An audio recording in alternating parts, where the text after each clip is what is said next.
Good morning, everyone, and happy Friday. It's Friday. Who's ready for the weekend? I know I am. I can't wait for the weekend. Ladies and gentlemen, welcome. Thank you so much for joining us today. This is Christ Crowns and Coffee Show, episode 5.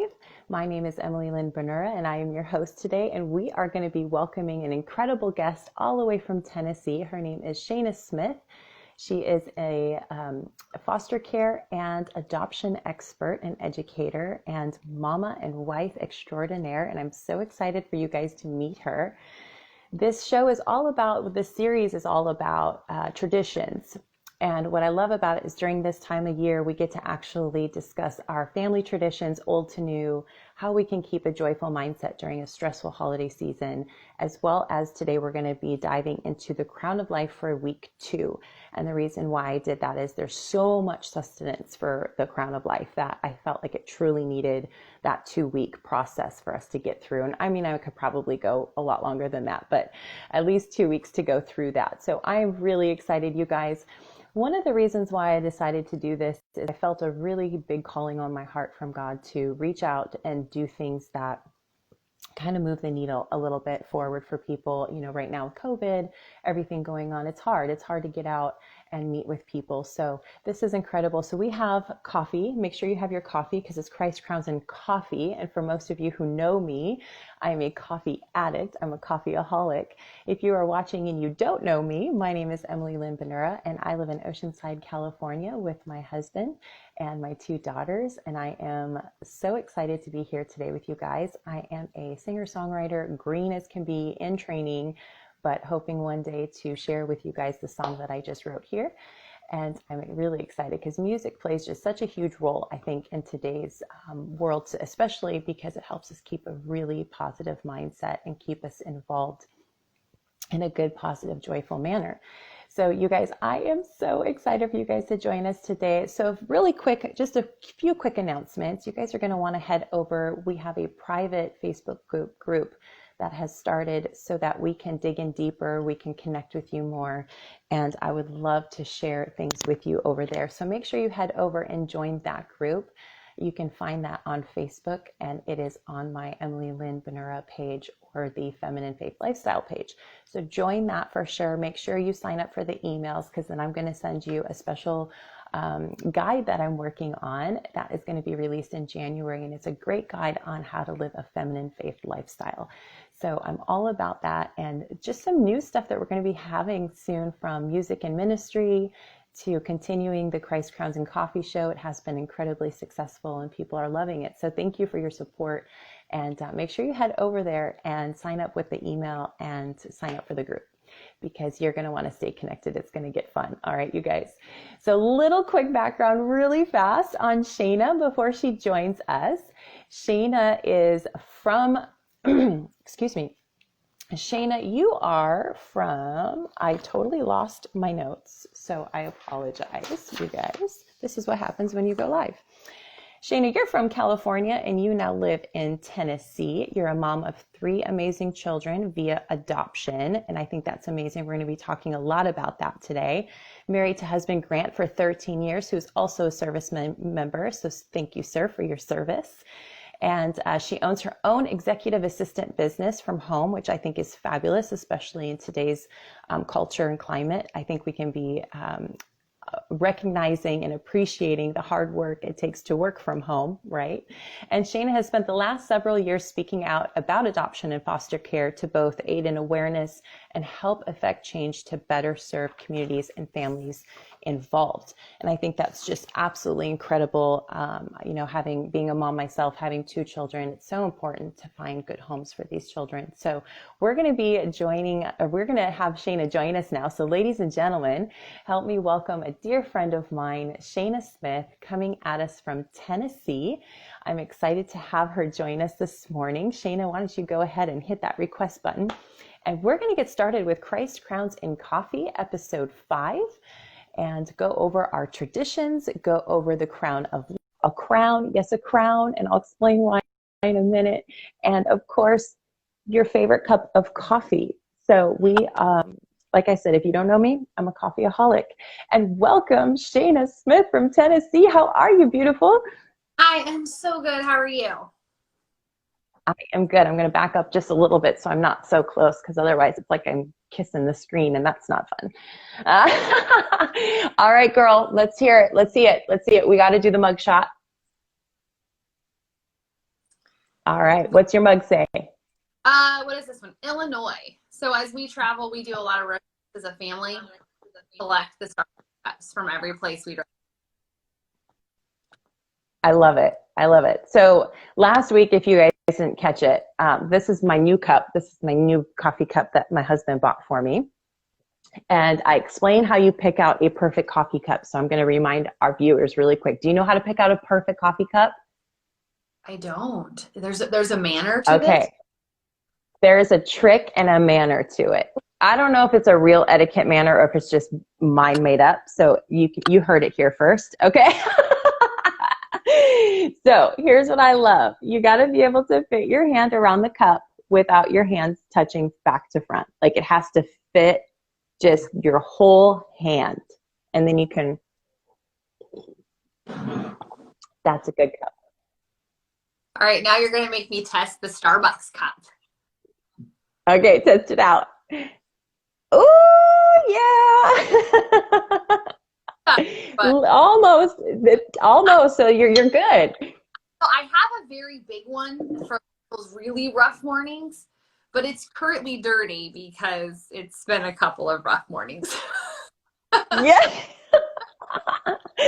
You know, it's really funny. So we got this bigger one and it's bigger than the coffee cup that I normally use. And I realized after the first time I used it, I can only fill it up halfway with coffee because by the time I get all the way down to the bottom, it's cold. It's not hot anymore because I'm like, I can't drink that fast. You know what I mean? Oh my gosh, my dear friend Coretta Dulgis, who sent this little emoji, she's laughing with us. I love you, friend. I miss you. So, oh my gosh, this is so exciting. So girl, let's first talk coffee, shall we? Yes. Now, part of this series is finding out what your favorite holiday coffee is. Good luck, Dr. Jenny. Jenny's leaving us now. She's like, I have to go compete. All my girlfriends are at the pageant. It's pageant week right now. So we'll talk about that in a minute. But so let's talk coffee. Okay, so you have a favorite coffee drink that you love this time of season. And I love it because you are the first one who has this particular coffee drink as your favorite drink. And so I love it because it's a little bit different. The first few were kind of the same. So tell us, Miss Shana, what is your favorite holiday go-to drink? My favorite holiday go-to drink is the creme brulee latte from Starbucks. Oh, But I can't make it yum. home yet, but it is my goal this year. Because, Starbucks is number one, I live in the country, so the closest Starbucks is about 35 minutes away. So I don't get there very often. Yes. I would die. So I'm learning how to make it, but it just tastes like Christmas to me. It's like earthy and smooth. Oh, for me, it reminds me of the holidays, and I can only get it at the holidays. So it's one of those things I wait all year for. And I did have it the last time I went to Starbucks a few days ago. I had to go grocery shopping. And I love it. I love it. If you guys are also a creme brulee latte type of cat, then go ahead and post a little emoji down below to be like, yes, creme brulee. I love creme brulee, period. The best. It could be in a drink. It could be the dessert. I want to get like the little creme brulee set at home. Coretta says double espresso this time of year, 100%. I love that. I love creme brulee in every sense, and I want to get the little set that you can actually make it, and then you do the little torch on top and get it all nice and caramelized. Oh, now you got me hungry. Anything with like a pudding consistency, so he hates creme brulee. So every time we go out to dinner and they have it, I make sure I order it, and he won't take it. He doesn't touch it. I don't have to share. That's great, because then you know that you get your dessert all to yourself. It's funny, my daughter and I were talking for Thanksgiving. We were going over desserts and stuff, and my husband hates pumpkin pie, and I love pumpkin pie. I'm like, how can you not have pumpkin pie for the holidays? It's like the season, right? But he doesn't like it. He doesn't like it. So Kiana and I are going, we're going to go to one of the local stores here. They sell them in a half pie. So they'll take it and sell it in a half a pie. And so I'm like, let's go buy a half a pie because her and I can't eat that much. We can't eat a whole pie on our own, even if we spread it out over a few days. Because like pumpkin pie is one of those things you can only eat like once in the week, you know? Yes. Unless there's a lot of Cool Whip left over, in which case I could probably eat it for breakfast too, admittedly. Yeah, I will say, I got a caveat. I don't know if I can eat pumpkin pie without the Cool Whip. It's like the Cool Whip is like Right. the caramelized creme brulee topping. It's like you have to have it, or it's just not a pumpkin pie. Why don't you just have pumpkin? Yeah, absolutely. Oh my gosh, so funny. You were cutting out. What's that? I said I'm with you on that. It has to have. Yeah. And not just like a little dollop. You have to like go over the whole thing and make sure you put like at least one layer on it. I mean, does it count then as pumpkin pie, or are you just eating a Cool Whip pie? I don't know. We'll save that for everybody else's opinion. The pumpkin is just a way to get the Cool Whip in my mouth. Yeah. It's that bridge to just, let's just go in. Awesome. Oh my gosh. So you guys have a super fun holiday tradition every year. And I love talking to you about this because I think that not only do a lot of other people have that same tradition, but you get to have a little bit of uniqueness and fun with it every single year. So tell us a little bit more about your family's holiday tradition around this time. So every year, ever since I was little, Christmas Eve, we got to open one present, and it was always pajamas, and they never matched because that just wasn't a thing growing up. And when we had our daughter, we decided we were going to matching pajamas. So every year I go out in November and I pick out matching pajamas. Some of the time they're very embarrassing for the adults. Yeah. Right? Like my poor husband has been in onesies than he cares to ever admit to. But it's really all because we were foster parents for 13 years. We always had extra pairs so that if we had kids through the holidays, they got to participate and be part of the family. So it took on this really. I actually just bought our one. So last year my husband was deployed, and I actually sent his to him overseas, made him wear them so I could take a picture, and then I put the picture together so we still had like our family picture. But I just went and bought the new ones, and I let the baby pick them out. So it'll be fun to see everyone's face when they open them because no one knows what they are but me until Christmas Eve. Oh my gosh, I love that. I love that. Because then you guys get to cuddle up in your PJs for Christmas Eve. You get to wake up and share the sounds and smells and love of the holiday season with your first gift already on. And I love that. I love that, especially this year because we have to also, everyone has to be aware. Obviously, we're going through a pandemic. Everyone's going through a very difficult time. And as I'd said in a few previous shows, hearing someone say, you know, we're all in the same storm, but we're all in a different boat. And so this year, you know, pajamas is a great gift that is universal, can be something that's not only a gift, but practical. And so that's what I love about when you do this type of tradition where you do the Christmas pajamas and stuff, because you can wear them even after Christmas just for fun, you know, if they're comfortable and everything. So I love that because it's a practical gift that keeps on giving, right? And I think, like you said, with the fact that we're in this pandemic and everything in everyone's households is so many people, our lives are up in the air, you know, with job loss and schools being in and out and just so many things. This is the one thing for our family that is staying the same. The kids have something to count on that can bring that maybe they're not getting, you know, with everything else going on in the world. My older kids are older and they understand what's going on.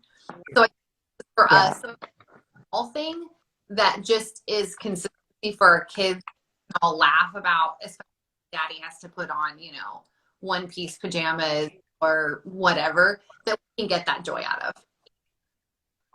I love that. I love that. And joy, speaking of joy, that also helps them stay in a joyful mindset, which is what we're going to talk about next. You know, having that little piece of gift, that's something that's warm, that's personal, that you know that came from the heart. It puts you in that joyful mindset. And Shana, tell us, what are you doing right now during this time, of uncertainty to keep a joyful mindset, right? I mean, there's just so much changing. It seems like every day, the culture climate is changing in our world. And so every day it's kind of like you wake up and say, okay, what's going on and how can I combat this? And at least I do, because I look at it as having that joyful mindset is so important right now, because the stress of the holidays, the pressure parents are feeling during this holiday time, what are you doing to keep that amazing, joyful mindset? And which also sets an example for our kids. Like how we, are going to be during this time is our children are watching that, so how are you doing that as a mama, as a wife? It's, it is hard. This season has definitely been very different, I think, for all of us. And I think the thing that I'm trying to do the most in our home right now with just everything that's going on is to remind the kids that it's okay, that we still have dance parties in the living room and the kids are helping with dinners, and we're trying to do the normal and make it fun. And I think right now, and you're right, the kids look to us for how to respond to everything. So if I walk around the house as this big ball of nerves all the time, they're going to be the same way. So I think it's been really important for us to just find the joy and focus on it more in the little things, the dance parties, my youngest is 18 months old, so we do a lot of the Toodles dancing from Mickey Mouse Club. I should know this. So it's finding the little things, and we're finding joy in the little stuff instead of the big, huge blowout of going out to finding joy in making dinner together. And we're finding joy in family that we didn't make time for before, and now we don't really have a choice. We have to do these things and make them fun for the kids. And for us, it's that we're finding joy in the little things, just that little time together that we can make fun. And let me tell you, you get creative. Yeah, you got to get creative. Pinterest is going to be your best friend, if not YouTube. And caveat, I'm not a paid spokesperson for those people. I like to caveat those things. And also too, I think if you're, as an adult, if you're watching this, when you think back on your life, do you remember the gifts more, or do you remember the memories of what you and your family did more? And for me, I remember the memories way more than what I got at age 9 for Christmas. Way more. I mean, there are certain things, obviously, that I remember, like certain little gifts that just were very meaningful, but they didn't have meaning without the substance behind it, right? So a gift is just a gift if it doesn't have a value of purpose beyond the financial value of it, right? So to me, it's like a real gift is something that has depth. They know me enough to say, this is a gift that I know you would love, right? And so speaking of you, it's really funny for those viewers who don't know, we've been emailing back and forth, and on the bottom of one of your emails, you have a saying, and I really wanted, I wrote this down because I was like, this is really a beautiful saying, and I think it kind of fits into that joyful mindset as well. So this is what it was on the bottom of Shana's email. It says, parent involvement in education is like the frosting on a cupcake. It makes it complete and oh so sweet.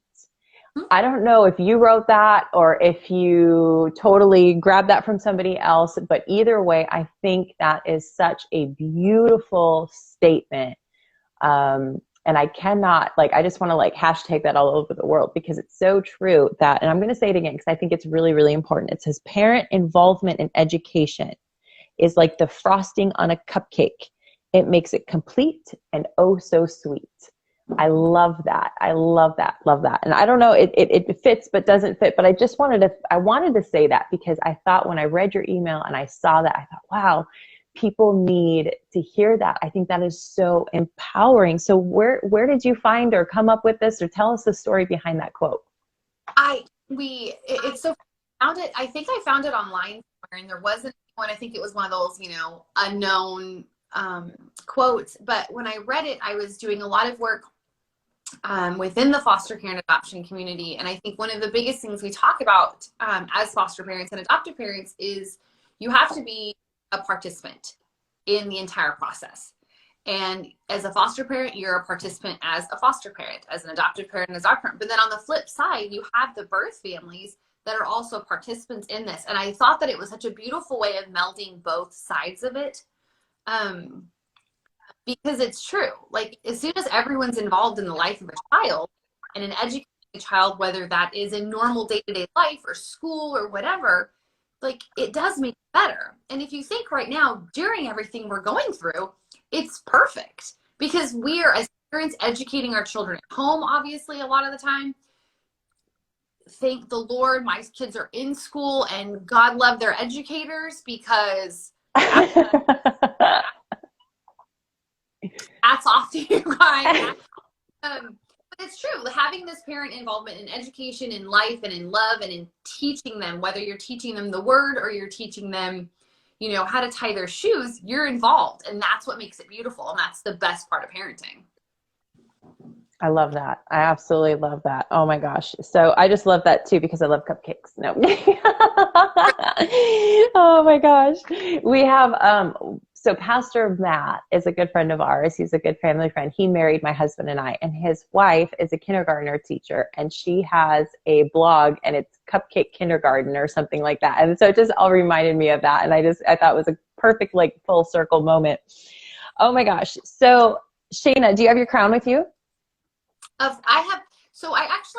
have a box of them somewhere, but I do have, so the one that I got was my Mrs. California crown, which was the first state pageant I won. So.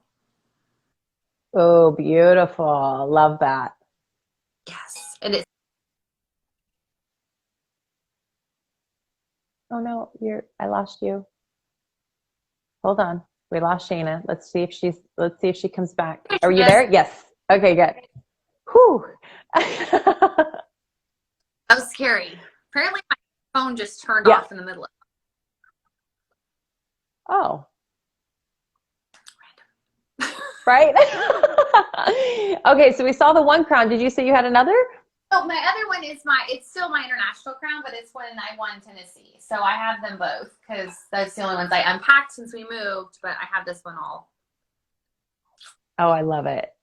I love it, love it. So a lot of people are probably wondering, why crowns? Why is it Christ crowns and coffee? Well, first off, for you who have just joined us, I'm a feminine woman. I love anything that blings, and I think crowns are beautiful. So we'll start there with passion, right? But another thing is, one of my favorite scriptures in the Bible is Isaiah 62:3. And it says, "You shall be a crown of beauty in the hand of the Lord, and a royal diadem in the hand of your God." Some versions say you shall be a crown of glory. So you can enter in whichever word your version says. This is the ESV version, but I love that it says, "You shall be a crown of beauty in the hand of your Lord, and a royal diadem in the hand of your God." And I have to be honest with you, I was like, what's the difference between a crown and a diadem? I had to actually go in and research that. And I'm actually going to be doing, I think, another little series about it, because it was really quite fascinating. So while we, ladies, recap and discuss, right now we're going to go through the crown of life. We did this last week with Lindsay Brown as well. She's a professional doula. And then this week I figured there was just so much with the crown of life that I thought it would be great for Shana to also jump in as an adoption foster care educator extraordinaire, to dive into the word of life as well, because life is so precious. And especially when we are raising little ones who are watching every move we make, right? So I am going to go over a quick recap of all the crowns that we have done really fast. And while I do this, ladies and gentlemen, if you are watching and you have your crown on, let's go ahead and put on, this is my Mrs. Central States Globe crown. And I'm wearing it because tonight is the U.S. pageant for Mrs. US of A Globe, Mrs. Classique Globe and Mrs. Curvet Globe, and it's live. And I wanted to say that because they are my dear friends. They helped the Globe organization really helped me come to my femininity because I had no idea about it before. So, and Shana, I want you on that stage sometime soon too, girl. We're going to get you a Globette to be a Globette before we know it. I actually have a funny story for you. When I was a teenager, back when they did a teen Globe pageant, I competed. And right before I sat down with Tracy's husband and discussed being California Globe, and then ultimately ended up moving here. But I love the organization and I love what they stand for. And I've had a soft spot in it since. Like I said, I mean, how long ago they do Teen Globe? We're talking about like the mid 90s, maybe? 2001. 2001 was the last year I believe they did it. And it's really funny because yesterday I hosted the Sparkle On show for Mrs. Globe, and my guest was J. Scott Reed, who is their host, one of the hosts tonight, as well as Stan Slifer is also one of the hosts tonight. But he was talking to me about that because the first year that I met him, he had a Teen Indiana at the teen pageant that year. And so do you know J. Scott? I know of him. Okay. So you must have competed. Got it. Okay. So you must have competed a little bit before that then on the teen division. So, oh my gosh, that's of it. But yeah, I love the way she ran it. It was such a beautiful pageant. I followed them ever since. I love having a similar history to what their platform is. So it's always been a soft spot. And next year, I'm going to see you on that stage next year, and I'm going to be in the audience watching you. All right. So in honor of them tonight, that you can watch their pageant live tonight, in honor of that, I'm going to wear my Mrs. Globe, Mrs. Wisconsin, Mrs. Central State's Globe crown while we dive into the crown of life. So which crown are you putting on, girl? I will do the one that has crown clips because this girl's hair does not have extensions in it. You are so funny. Well, you work on that. I'm going to go through really quick for everyone watching and do a quick recap of all of the different crowns that we have gone through already. So in week 1, we learned about the crown of righteousness with the beautiful Cheryl Knapp, my beautiful dear friend who's like a sister to me. Week 2 was the incorruptible crown that we went through with Shelly Munoz, who is another all these women are just powerful women in my life. I just love each and every one of you guys.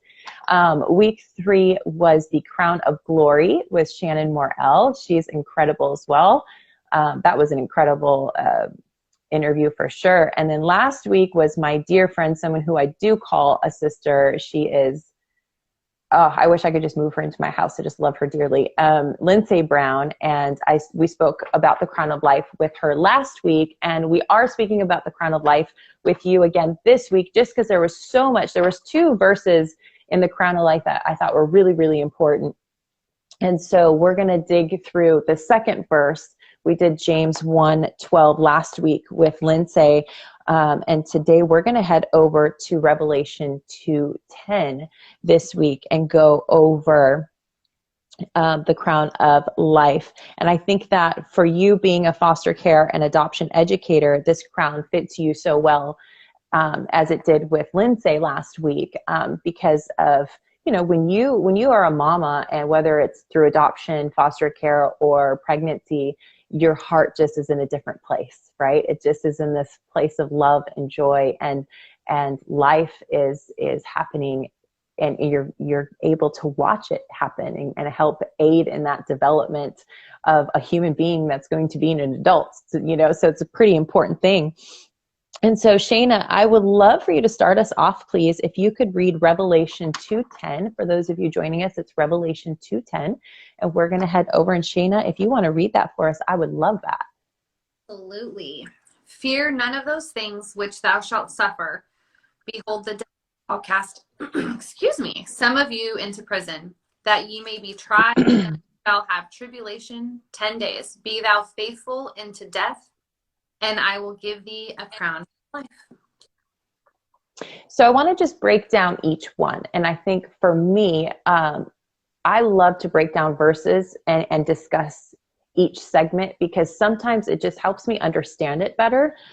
So fear none of those things which thou shalt suffer, meaning don't fear trials and tribulations. Don't fear any of the suffering. And it says God's people undergo sufferings in various sorts, from the beginning of time. If you look back in the Bible, Christians have been under persecution for their faith, right? And it's happening today. A lot of people here in the US, I know, they don't understand the persecutions happening in other countries for you just saying, I love Jesus. And so there's imprisonment, confiscations of goods, it's all of this, and death itself in various shapes is a form of this, right? So when we talk about, not fearing the suffering, right now people are suffering. We are in the middle of a pandemic, and we do have people who are fearful for how they're going to put a roof over their head, how they're going to feed their family. It is a real thing right now, whether you are a Christian or a not Christian. So, when we talk about fear none of those things in which you are going to suffer, that's really powerful. What are your thoughts on that? I think that goes back to your heart having to let go. And as humans, we want to hold on to everything. And when you hold on to the things, that fear is great. And when you realize that once you let go, you don't have to, because God's got this. He's got everything that's going on. It's holding in his hand, just like we hold our children, right? You tell your children, it's okay, mom will keep you safe. And he's doing that to us, and he's telling us that, I got this, like, you're good, I got you. And I think that's so powerful to know that it really is. Yeah, and I think, I love the analogy that you just used, just as our children come in to hold our hands for that support, to take that fear away of whatever they're going through at that moment. It helps ease their mind, right? And so I think that it's a great reminder, and thank you for that, of saying, hey, you know what? Jesus is our Father, and he does the same to us if we just grab his hands, and sometimes we don't grab his hands. He's reaching out, and we think we can just do this on our own, or we think we've got this under control. But he's saying, let me help you, my child. Let me carry you through the suffering that you are feeling right now. And I think that I loved that analogy that you just used there, because I think it's so fitting. So we're going to, the second part actually says, behold, the devil shall cast some of you into prison. And I definitely wanted to caveat, it says some of you into prison. And it says, which has, this has been the story of many saints, in which Satan has instigated to prevent and stop the progress of the gospel. I mean, you look back in the Bible and how many people were in prison for speaking the word of God. And yet God used that time that they were in prison to strengthen their gospel, to strengthen their faith muscle, if you will. And I think it's incredible, how many times have our kids instigated things for us in which we've had to send them into a timeout, right? I just find it a little bit fitting. Our children, and I want to break this down, because if you look at it, our children, if you put it in this analogy, AKA saints, are pressured or instigated in many ways, just as us adults are, right? And as adults, we also have so many pressures that the devil pushes on us, stopping us from focusing on God and standing straight in faith. And so I think it's really important that when we find ourselves in these situations, that understanding that our kids go through different struggles and instigating type things in our world as well. And it could be as simple as, for a child, sharing a toy is a big deal, right? And for us, it's so mediocre, but to them, it's like life or death for them, right? And that's just one example, but we as parents and as members of our community have to understand that even though something that seems insignificant for us as our children going through a trial or tribulation, or being bullied or something like that, it's serious. For them, it's just as serious as us parents saying, oh my gosh, I feel like the devil's attacking me in this way, or that way. That is just as real as our children going through the same things, just on different levels. And I think for us to remind ourselves in those moments that our children too are being targeted and instigated by the devil too, and so it is our job to be that strength and hold out that hand, and what kind of things have you seen, being a mom of 3 children who via adoption, what kind of things have you been able to go through with them to help them combat not only their fear, but how their pressure and how their lives are just different, right? So how have you been able to really help them through those moments? So my kids are huge age gaps. My oldest is 16. So we were going through a lot of the normal, teenage girl things, and she's getting ready to go, she's looking at colleges and all this. And so there's that fear of not being good enough, that fear of, grades. And she's ethnically, I guess you could say, different than a lot of the kids in her school. My daughter's Hispanic. We're in a predominantly Caucasian area. So we walk through that together. And it's constantly reminding her that she is good enough just as she is. That God created her in his perfect image, not in society's perfect image, not in the kids in school's perfect image, in his. So it's this constant reminder, we're good enough in that way. You don't need to be like everybody else. And then you've got my middle, who's a very scrawny, very skinny little redheaded boy who gets picked on all the time. Just because he's little and he's got freckles. He's cute as can be, but that's beside the point. So it's a constant reminder again with him that, life is going to give you kind of a mixed bag of what you deal with, how we look within ourselves and what our belief system is and in which way you want to go with it.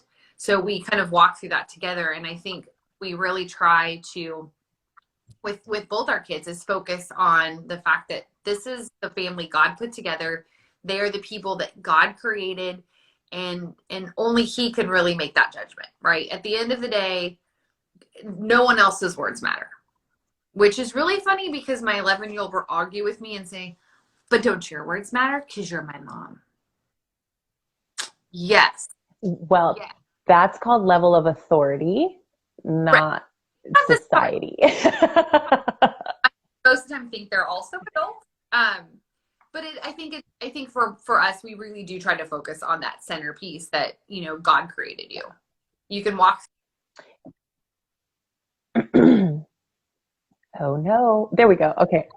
But at the end of the day, it's not about me. It's not about you. It's not about the kids at school. It's about God and how he created you. And he created you perfect in his image. Perfect and with a purpose. And nobody else shares that purpose but you. And I think that, many of us can have passions and purpose galore. And one thing that for me, I know, and not to digress a little bit, but one thing for me was at age 40, I finally, it's a long story and I'm not going to get into it, but I finally said, oh my gosh, my dream, my purpose, my everything was to be a singer-songwriter. And I'm just at 40 discovering that. And even though it was there the whole time, and I never recognized it. And so at 40, to start out saying, holy cow, God, you have given me this my whole life and I've never fed it. I never watered it. And for me, it's so important as a mom. And I tell my girls this all the time, find your happy, find what makes you happy. Because if I did what other people thought would make me happy, which is what I did for a majority of my life, you can't come into who you're supposed to be and what your purpose is. And you have to find not only your happy, find your unique purpose and feed it, because God will give it to you. God will give you the gift, but are you going to feed it? Are you going to nurture it? Are you going to plant it? Are you going to pluck it? And as parents, it is really important for me personally, and I know my husband and I, we both believe that you need to invest time into letting your kids know that their purpose is important. And obviously, you have to be smart about it. You know, not everybody, and I always call it like, you have a passion that's like, I don't know, I'm like stuttering right now, but my friend said to me, she's a photographer, and she goes, it's like the brokest passion and the most expensive passion out there, right? If you're not a top photographer, so you also have to be realistic with the tools that God gave you and how do you use them. And as parents, you know, we recognize, like our oldest daughter, for instance, she is all about horses. She loves horses. So our job now is to feed that, to help her discover how she can live her passion, make an income doing it, and love life. And you know, our youngest, she's only 14, so she's still trying to figure out life, and she's got her ideas and things like that. But our job is to feed that to our children and to push them. When you see your child has a gift, it is our responsibility as a parent to feed into that gift and see what can come out of it for their benefit, because we're the adults, right? We recognize things, and that's so important. But think about if you had realized your gift 15 years ago, would you have been in this space in your life to be able to nurture it the way you can now? Sometimes, even though the gift was there all along, sometimes God waits to reveal it to you until you are ready to do what you need to do with it, to feed it properly, to be able to nurture it and make it what it needs to be. That's so good. I have goosebumps all over my body when you said that, because it is really true. That is so true, because it's not our timing. It is not our timing. And there might have been a time where he said, yes, my child, but I need you to go through this season first. Right. I may not have been, I just wrote my very first ever song, and I'm working with my vocal coach on getting some guitar tracks down with it and practicing it. And I thought to myself the other day, I was like, you know, if I haven't gone through some of the things that I went through, would I have been able to even write that song? And my goal and my hope is that when I do, and when I'm able to finally put it down on a track and people listen to it, that it helps them as much as it helped me, because I learned through the song as I even wrote it, you know? And so maybe it will be there to help more people because the timing is right now. And so I thank you for that reminder. It gave me goosebumps all over my body, because it's like, sometimes as a woman, you struggle with that, like, did I do my job as a Christian? Did I deny God what the gift that he gave me, you know? And I think half of it is recognizing it and then saying, okay, now what can I do with it? Instead of just putting it on a box on the shelf again. Don't put your dream on a box on a shelf. You know what I mean? Yes, absolutely. And then it's so funny. So we went through the first two, fear none of those things which thou shalt suffer, and behold, the devil shall cast some of you into prison. And then it says that we may be tried. And I think it's really important. My dad used to always say to me, if you take the Bible word by word for its meaning, the message is deeper than what you may think. And so when you think about that we may be tried, our grace is undoubtedly tried every day, right? Like our grace, our faith, everything in today's culture is tried every day, from faith, love, courage, consistency, habits, you name it. And suffering times are trying times, right? So whether men are real Christians or not, whether they have the true grace of God or not, and whether the principles they hold are right and true. In this time, as adults and children, we're all being tried, you guys. We're all being tried, and our faith is being tested more than ever right now. And our love for our neighbors now depends on if you agree with them or not. You know, I mean, that's insane. And so yet the Bible is clear that when we stand in faith, we will reap eternal glory from our amazing God eternally, forever, loving thy neighbor as thyself, not loving thy neighbor based on their views, right?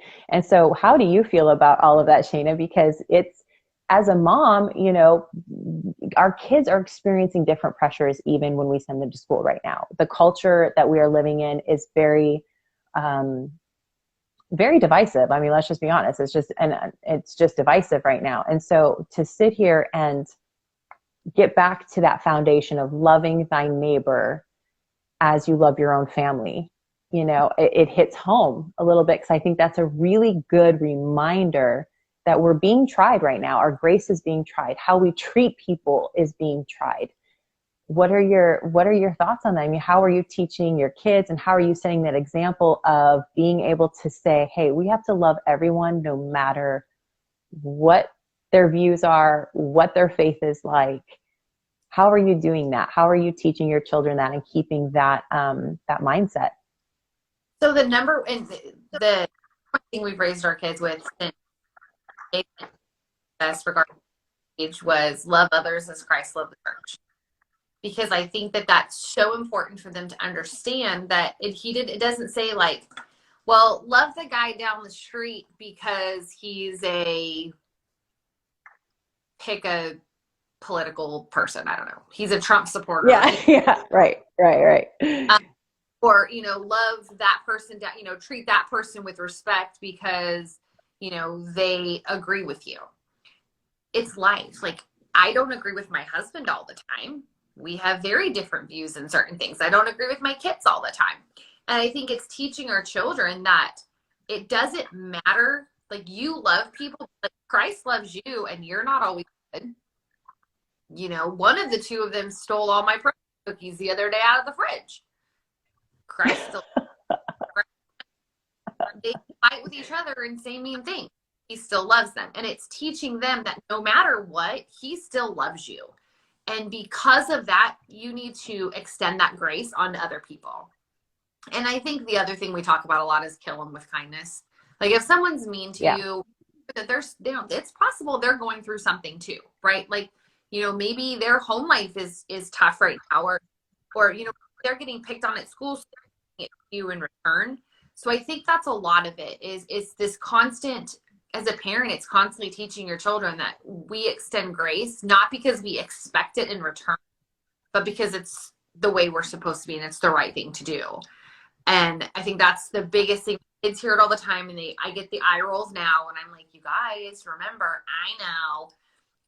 We get that because of their ages, but I think it's so important to constantly reinforce that mentality that Christ loves the church regardless of what we do, right? We can be the biggest mess ups in the world, but as long as, we try and we continue to move forward in our love, and it extends that grace on us. And it's reminding our kids that we need to do that for other people. And that's what's important, is giving grace and showing people that it's okay to mess up, and I'm still going to love you. And it's okay that we're different.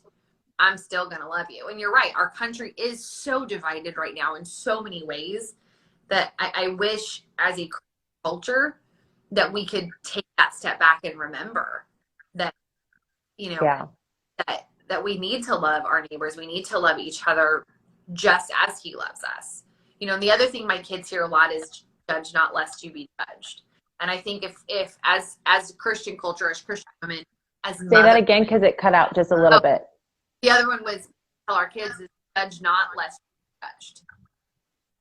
And I think they are so well, and it's reminding our that women as moms, as just humans. I think that's kind of one of those things in life we need to remember right now. Yeah, and one thing that reminded me of when if I could speak while you were speaking, was hurt people hurt people. And when you are around someone who is hurting other people, it's typically because they feel pain inside too. And that is their outward way of getting that pain out. And so I always try to say, okay, when someone's hurting me right now, why? Is the pain that I'm experiencing authentic, or is it just a cultural, response? Is it something that I really need to focus on? Or is this just someone hurt trying to hurt? Because they don't like let's face it, none of us like to be in our own skin when we're hurt and feeling icky. Like, we don't even like to be around ourselves, right? And so a lot of times people who are hurt will take that hurt out on other people. And so we do have to learn that we can agree to disagree with people. Okay, let me say that again. You can agree to disagree with someone's views, whatever that may be, their way of life. No one can live your life, and you can't live in anyone else's life. So we have to respect that everyone comes from a different background. Everyone comes from a different upbringing. That doesn't give you an excuse to not be an adult. And I just want to say that because we have some people who still take their trauma from their past and use it as an excuse for not adulting today. And I just want to say that with love, that trauma is real. We've all been there, but that's not an excuse to not be an adult, right? So I just wanted to foreknote that too, because you guys, your children are watching how you treat your neighbor, how you treat that person in the grocery store. They're watching. And I don't know about you, but I love to be around positive, loving, service enjoying people, right? So when you go to a store and they treat you with love and respect, you want to go back to that store because you love that feeling. You know, everyone deserves love. They deserve that feeling of love. And so today I challenge everyone to just check how you are treating everyone, even the person you walk by on the street. Are you smiling at them and just nodding that they're existing? You know, it's free. And it takes no money, no anything but just love to just say to them, how was your day? Smile at the person walking by. Set that example for your children and your community, because I feel like when you take that step and start showing up the way that the world needs to feel, with love and joy, and when you take that step and be that beacon of hope for people, it's a trickle down effect. You're going to change that woman's life at that cash register. She's going to go home and feel better about herself. And then she's going to portray that to her children and her husband or whoever she's in that world with. So when you share love and be that example, it's going to set a precedent to other people, and it's going to create that movement. So I know people are like, well, one person can't change the world. No, but if everyone tried to do that and just did that, how amazing things could turn around. And, you know, and I get it. We've all had days where we just want to put our head in a pillow and either cry or fall asleep and just be like, I just want the day to go away. It's been a bad day. No matter what's going on, still set the example, because pain is something everyone feels. Trauma is something everyone goes through. And I love it because Dr. Tracy actually used to say in the program, like, everyone has a story. Everyone has a story that they are trying to either heal from or get through, right? And so if we don't allow the negativity of that mindset, of that hurt, to take over our soul and our body, and we switch it to say, hey, I got to deal with this. But right now, I need to go to the store and just show some love because I need to go get some food. I need to get whatever. But in the process, you know, those people where you're like, oh, how are you? Oh, I'm fine. I'm just having a bad day. Who wants to hang out with those people? Nobody. Okay. But even though your world might be falling apart, if you go to the bank and that person says, how are you? Oh, I'm well. Thank you so much for asking. How are you? It's going to set your mind into a different position to start solving the problems in your life, because you're changing that into a positive, joyful mindset. And when we do that, it's amazing how many things we can refocus on, including loving on our children, right? Well, and I think to your point, you know, being, you know, so many states right now are mask mandated. So, right, all you're seeing is this. So if that's all you're It's so true. Think about it. If this is all you're seeing and you walk by and people are sad, you can see it more because it's in your eyes. They say eyes are the window to the soul. So if you walk by somebody, mask on, and you smile, they can tell. If you walk by and say, how are you? Because right now, we need that. Right now, we need people to care, people to step up and just be human, because we're all in this together. And I'm the first one to say I live in a county that does not have a mask mandate. So I get to see people's smiling faces all day long, and I love it. But we're surrounded by counties that do. So when we go to the Walmart or we go to the grocery or whatever, I'm very cognizant of, number one, whether or not I have eye makeup on, because let's be honest, it's all you see. I know. I was telling my daughter that the other day. I said, girl, you don't have to put your face on. You just have to make sure your eyes are on. Right. But doesn't, like, your eyes show if you're smiling, and we're missing out on that facial expression right now. So use your eyes, smile, be kind, because people can see it. I promise. I promise. If you walk by and this is all, make your eyes happy. And you will trick your brain. Yeah. It will trick your brain. So true. So true. And if you're smiling underneath your mask, your aura is going to sense that for people. Because like, look at, if I'm like this and I'm looking at you and all of a sudden I smile, Totally you different. can see I'm smiling. It's totally different. Or do a head bob. Do a nice, good to see you. You don't, if some of you have a hard time making eye contact, just do a little head bob, like, or a little wave, or peace out. Acknowledge people. It's okay. It's okay. And, they're not walking viruses. They're human beings still. Okay. Oh my gosh. So moving on to the next part. I love this part because it says, and we shall have tribulation 10 days. And here's what's important, meaning the 10 persecutions under the Roman emperors.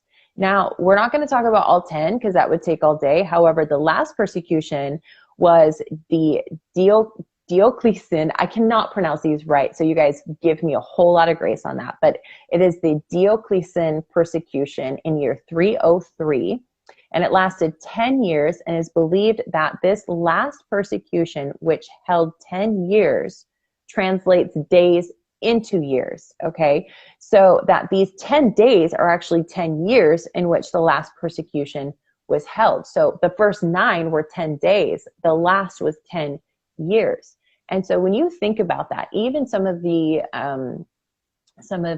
greatest men and women in the Bible living till 120, 180, when you think about, there are some people who, like you and I were talking about earlier, it's God's timing, right? Well, maybe I needed to wait 10 years. Maybe that was, my season of persecution or what have you. We all have these trials and tribulations, whether it's 10 minutes, 10 hours, 10 days, 10 years, there's numbers in that, right? And so I think it's really important. I don't know about you, but when I was grounded as a kid, it was typically for almost 2 weeks, 10 days, right? And then I love it because when you think about this, a woman's pregnant for 10 months. Oh, yeah. Technically, a woman's pregnant for 10 months. So I find it so significant that here we're talking about the crown of life. A woman is pregnant for 10 months. Some of us suffer for 10 days, 10 years, whatever that is, for whatever persecutions we are under at the time. And I just find it all like, it kind of all connects. How interesting that these 10 days, or the translation of 10 days to 10 years, you could go 10 months, you could go 10 minutes, and I just thought it was fitting, Shana, that, when you're pregnant for 10 months and we're talking about the tribulations for 10 days, which translates into 10 years in the last days of the persecution, I just found it really fitting because a lot of people say it's 9 months of pregnancy, but when you look it up, it's actually gestational weeks are 10 months. Yes. I've done the math on this a couple of times, and I always find it funny because everyone's like, well, I'm 9 months pregnant. But 40 weeks is 10. But I typically by 9 months wants me to tell him it's 10. So we just go ahead and go with 9 and move on. Yeah, I am so opposite. I have a little bit of OCD with numbers. I love even numbers. Anything you can divide by 2 evenly. I don't know why. It's just like my OCD thing. I eat M&Ms in 2s and colors, and it's crazy. So if you have a little bit of OCD like that, give me a shout out below so I can share the love. But it is, for me, it's like I didn't even realize that. I didn't even know that it's 10 months. And when you go back and look at it, it really is 10 months. And then I always say that it's a 10-month recovery after having a baby before you finally get back to some type of normalcy between your hormones, your body, the new life that you have, that you're responsible for, getting all of the systems in place for that. It takes a good 10 months after the baby is born to get some type of normalcy back, especially with your body. As a woman, it takes 10 months for your body to truly recover from that at a minimum. And I say that at a minimum because it depends on your body. It depends on everything. I had a C-section for both of mine. So it took a good 10 months for my body to fully recover back to the place of relative normal. I'm not saying like it took me that long to heal. I'm just saying it took me that long to get my hormones and everything back to relative balance. And then it's funny because it goes on to say, be faithful unto death. And at first I was like, ouch, like that's, what in the world do they mean by that? And it's basically, it's an address to the ministers and churches to be faithful in preaching the pure and unmixed gospel of Christ. And I want to say that again, because I think it's really important to side note this in today's culture. Okay. It's an address to ministers and churches to be faithful in preaching the pure and unmixed gospel of Christ and watching over the souls of men under their care. Men, women, you know what I mean? The Bible's men is everyone, right? So pure and unmixed, meaning the gospel's pure. It's unmixable, if you will, right? But when we preach the gospel and then spin it to how we want it to actually be, that's when we're doing damage to the culture of Christ, right? And so we need to make sure that the souls that are under our care that we are preaching to, and that's why I always say on the show, I am not a Catholic priest high up anything. I'm just a woman who loves Jesus and femininity, and I will gladly say I was wrong on something because I'm not perfect. I don't know it like the back of my hand like some people do, and that's okay. In order to speak the truth, speak positive, and speak love, like we were just talking about, and to care for the souls that are in our care. We need to care for the souls in our care, meaning our children's souls, our neighbors' souls. They're in our realm, right? Like, have you ever heard of like pastors saying, hey, I felt God calling me to this county, to this city, to this area, right? It's because those people you're called to in that area. It's not just in your home. You have to be worried about your neighbors. You have to be worried about loved ones that you work with. And care meaning in our wheelhouse, or, the reach of our help.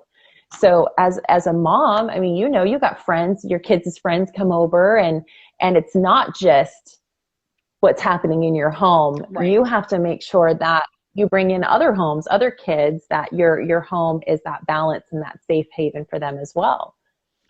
It's true. And I'm telling you, this is the first time I've worn a crown without extensions, and this thing doesn't stay on without them. I feel like keep moving. No, it's true. I mean, we have, obviously having fostered for years and then having my kids with their friends come over. It's so important to maintain kind of that honesty and openness with kids, but it has to be consistent. And I think that's so much part of the word as well, is not mixing it and keeping the consistency to what the Bible actually says. It's not, I don't have, I'm sorry. This is going to just sit next to me for a while. It's all good. It's all good. This is not, Shana's word. This is God's word. And I think it's so important to keep it pure in that way versus being like, okay, well, what I think it says is, which I can, but I didn't write this, and I think it's so important that, as pastors that stand up and they read the word, to read the word. And I mean, we have an amazing pastor at church that's really good at bringing it around to where it makes sense to the rest of us. Instead layman's terms. Right. And that can go, okay, so, kind of like a lot of times they'll bring it around to, current things, social media or whatever. And I think that's really important, but you still need to read the word. It needs to be rooted in the same Bible that we have, and the word that we've had for forever. And I think that's what's important. I think so often it gets kind of sidetracked, and then that's how you end up with 19 different versions of the Bible. Yeah. Absolutely. And look at the words. The words are the same no matter what version you're in. The meaning of the words are the same. And that's what's important, is to know it and know the meaning of the words. And the last part of this scripture, just because I know we're running out of time, I could talk all day. This is why I love doing shows, because I could literally talk all day. But the last part of it says, and I will give thee a crown of life. I will give thee a crown of life, which refers to not only an eternal life, we learned about that last week in James 1:12 with Lindsay, but because of the glory of this state and is gifted by Christ, deliverance of Christians from persecution and receiving the crown of life, eternal life in heaven, free of persecution, and amen to that. Because when we get to heaven, we get the crown of life that is free of persecution, that, feel no pain and have no wants. And so it's really funny. I was discussing with Mike, and I don't mean to digress real quick, but I was discussing with him the other day that I feel like the God gave me this vision the other day that earth is the university of heaven. This is our test. And some of us will get bachelor degrees, and some of us will just get a 2-year associate degree, and some of us will barely pass GED, right? But it's a matter of, I know it sounds crazy, but it's funny because when you think about it, life in heaven is eternal. Right. This on earth is like going to our schooling to prepare us to what level we're going to need to be in heaven. And so when you think about that, how are you doing in today's schooling of earth? Are you an A+ student? And I thought it was literally, I was like, God really showed me this picture of earth is my university. This is where I'm preparing the people for heaven. And, it does say in the Bible that we will all have a different outshining of depending on what we did here on earth. And so everything matters. When you think of eternity, that's forever, y'all, forever. When you think of earth, your life on earth is short, and it's really funny because I'm probably going to make some people mad with this, but these people that with love and respect who are my body, my choice, my decision, whether it's a mask, whether it's the abortion issue, whether it's injecting a virus and an antiviral medication, everyone has their opinion, right? But I look at it as my body's not mine. It's on loan from God, and my spirit's in the body, right? So my body is not mine. And that's how I feel, and that's just my perspective and my vision that I got, because, when you think about it, we're not going to be in this flesh in heaven. Our bodies, ashes to ashes, dust to dust, right? So the body that we have, we are responsible for, but we don't own it. And that's just my view, and that's just how I feel about it, because we've been given a great gift to have our spirit and our soul in a body for us to use to move the purpose of Jesus, to move the people to love God and believe in him. And I think that that's really important, for me. That's how I view it is, we are responsible for our bodies.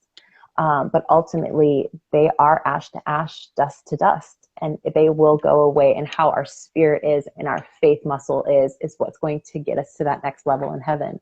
And so today, you guys, I really want to encourage you to step out and love on somebody today. Like Shana and I were speaking of earlier. I'm going to take this off because I know you took yours off, and I don't want to be the only one without the crown on. I love how pretty it is. I was enjoying just watching you and the thing, and it's really pretty.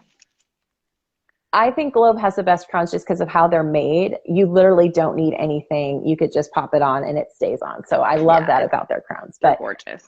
Today, you guys, we just want to encourage you to go out and share the gift of life, to share love, to encourage others, because, holding the door open for someone, paying it forward, smiling and recognizing the person walking past you. It's those simple little gestures that are not only going to move your needle forward, it will systematically change someone else's joyful mindset for the day, which will change their family and the people around them.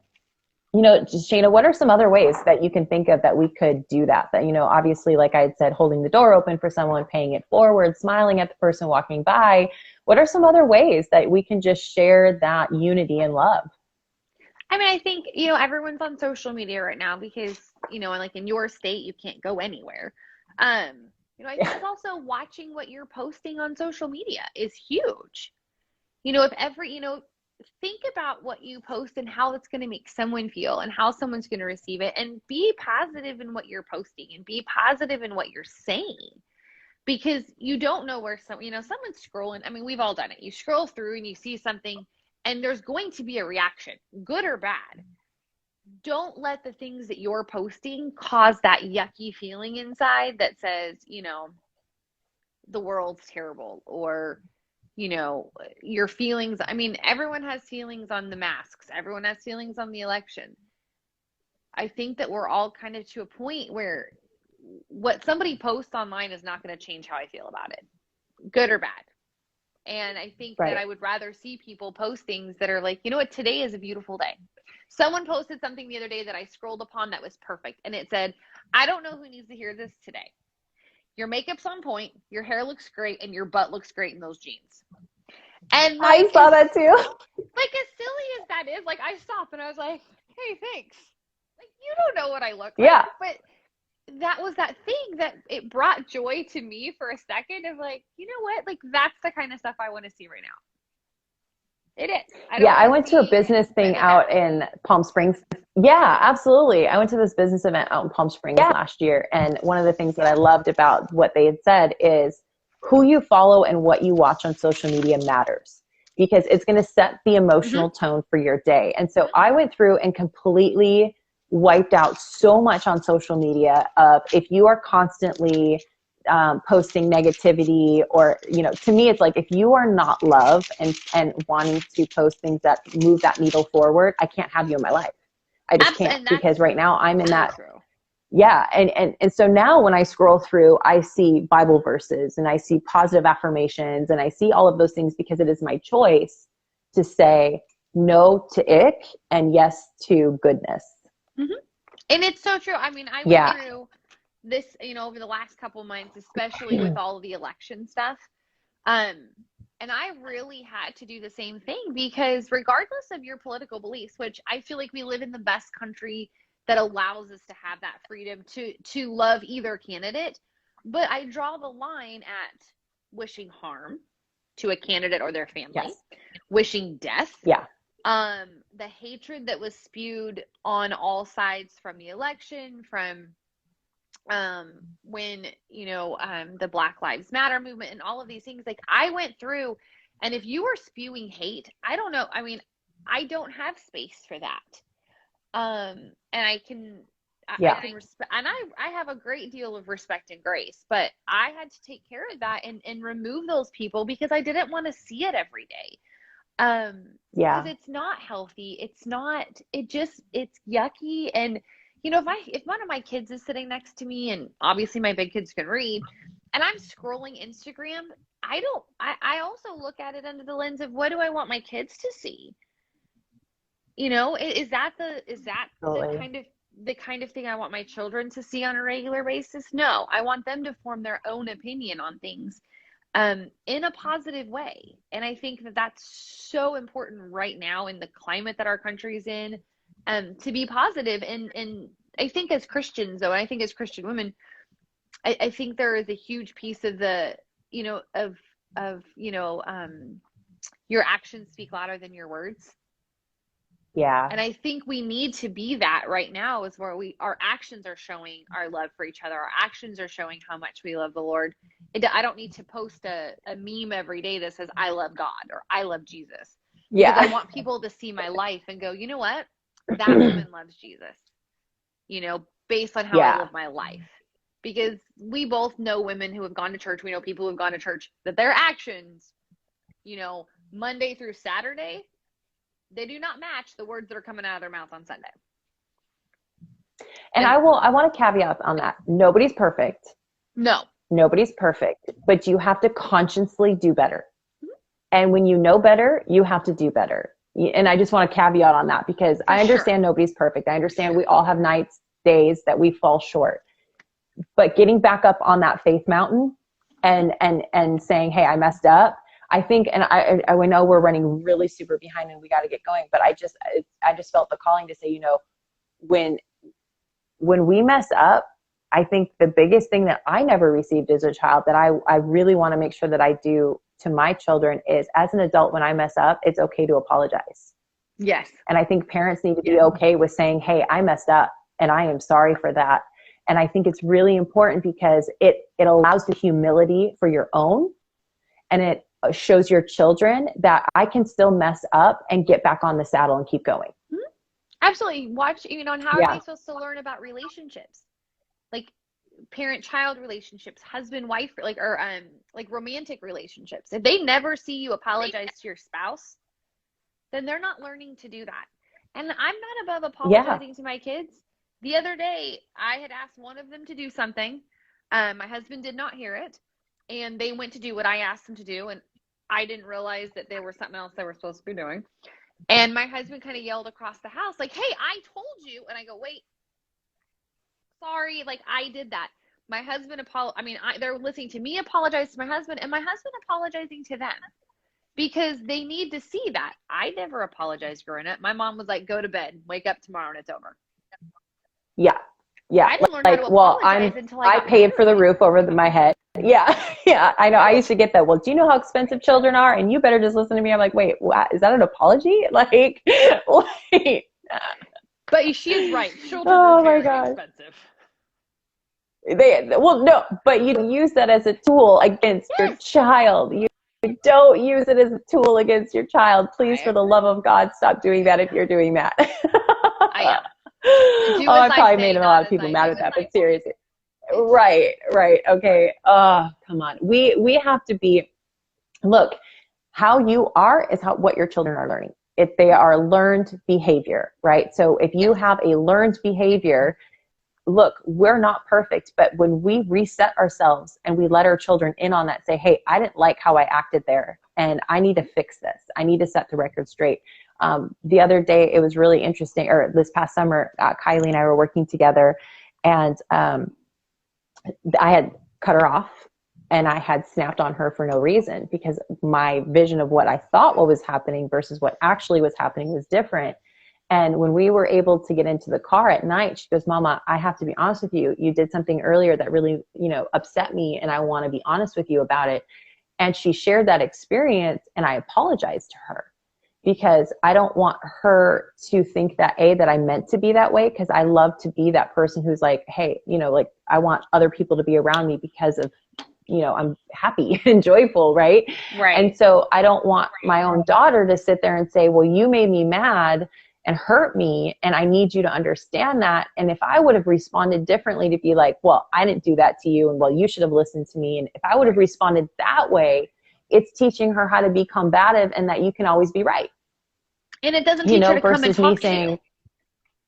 it doesn't. In fact, it'll block her off. She'll never come talk to me again if I would have done that. And in fact, opposite, I had to humble myself to say, that was my bad, and I am wrong by doing that, and I am sorry for that, and I will check myself next time, And so it's about being humility. It's about taking the life of people all around you in your wheelhouse to say, how can I move the needle forward for my community? And with that, we are going to close this show up, because we are way beyond. I keep saying we're going to have a half-hour show, and it ends up being like an hour-and-a-half show. So if you guys are watching and you have, if you have any questions, again, head over to our Feminine Faith group on Facebook. We'd love to help answer any of those questions. You can obviously private message myself or Shana if you have any adoption questions, foster care questions. She is mama extraordinaire to go to for that. So definitely send her any of those questions. If you're a woman who just is like, I don't know a ton about Jesus, but I'm interested in this and this relationship, and I want to know that my salvation is pure and unmixed, right? We're here to help you. We'd love to pray with you. If you have any prayer requests, if you want to experience the love and joy of Jesus, we are here for you guys. So today, you guys, stop and take a breath. Take a moment to gain your power back through the Holy Spirit. And when we do this, it just opens us up to so much more joy and possibilities. And when we pray bold prayers, you guys, and trust in our awesome God, you will see how life will shift. And it's not just, Lord, please help me. It's, Lord, I know you're going to help me through this situation. And I may not know how, but I know the Bible is true and your word is real, that you are going to help me through this. And instead of saying these please God prayers, stand in faith. Stand in boldness that you are covered. You know this. You are covered by the love and grace of Jesus. And so stand in faith today. Know that you are loved, that Shane and I, we are here for you. If you need any prayer, if you want to invite God into your heart, we're here for you as well. Just private message us, and we'd love to help you out. Now, Shana, your Instagram handle for those who are interested is at this.beautiful.chaos. And I love that. And I'll tag that down below as well. So tell me real quick, why this beautiful chaos? You've never seen my house on a normal day. Truthfully, it came because at one point we were fostering between our two, we were fostering up to 5 more kids at a time. So our house is just chaos, but it's in a beautiful, loving, it's in just a beautiful way. And so I think that's where it came from. And I think it really fits our life, because there's nothing in our life on most days that is not chaotic. But there's beauty in life. Yeah. And I love that. So follow Shana Smith, you guys. It's at this.beautiful.chaos. And I think all of us can absolutely understand that pretty much every house right now is a beautiful chaos, right? Yes. Absolutely. And normally we pray at the end of the show. So I'm going to ask you if you would like to pray for us real quick. We are late. So if we can just give Jesus a little bit of love real fast, and then we're going to head off for the day if that works for you. Sounds great. Lord Awesome. Jesus, thank you.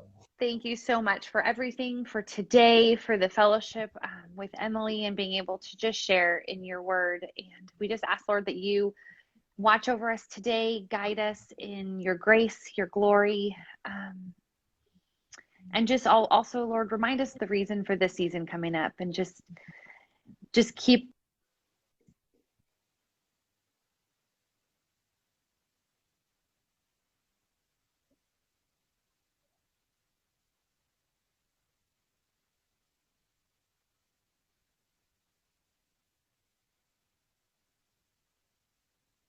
So Shana's video stopped in the middle of prayer. Come on, Jesus. Oh, and she left. So we are done with today. Shana, thank you so much. I just want to finish off her prayer real quick that, God, we are just so thankful for this time together. And we just pray that whatever was said today, that it really touches the hearts and souls of your people, Jesus, and that we can be the beacon of hope for those in our lives today, Father God. And we just thank you for your love and your grace. In your precious name we pray, amen. So Shana, thank you so much. I know we got cut off. I'm not sure what happened, but we appreciate you. We thank you for joining us today. You guys, next week is episode 6. It's the last episode of the theme Traditions. And I will be joined by the beautiful Miss Hillary. She is a singer-songwriter and incredible woman of God, and also Bliss Macias will be joining us. We have 2 guests next week, you guys. They are both incredible women of God, and we're going to be going over the crown of rejoicing. So make sure that you join us there. Hello, my dear friend Lindsay. I love you. I miss you. And so you guys have a great day. And again, like we had spoken about on the show, go out and share some love today. Smile at people that you don't know, and just everyone needs a little bit of love. So be that beacon of hope for everybody today. God bless you and have a great weekend.